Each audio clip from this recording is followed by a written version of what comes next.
Hello guys, we have a question here that says in the circuit given in the figure, currents in different branches and values of one resistor are shown, then potential at point B with respect to point A. We have a figure here.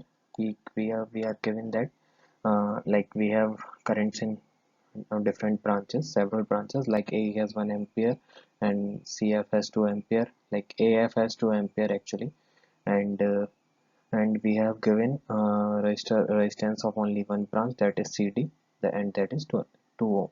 Okay, so we have to find the potential difference at point B.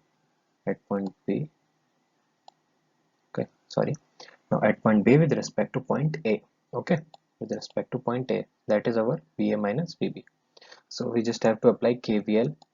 We just have to apply KVL from A to C, from A to B, sorry, my bad, from A to B via ACDB. Okay, so we first assume that VA is equals to 0, then we goes from branch ACDB.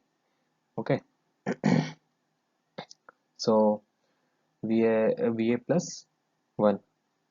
So when we go from branch ACDB, so it's VA plus 1, because like when you go from here like A to C, it's the current is in the same direction in which we are traveling, so we add the current.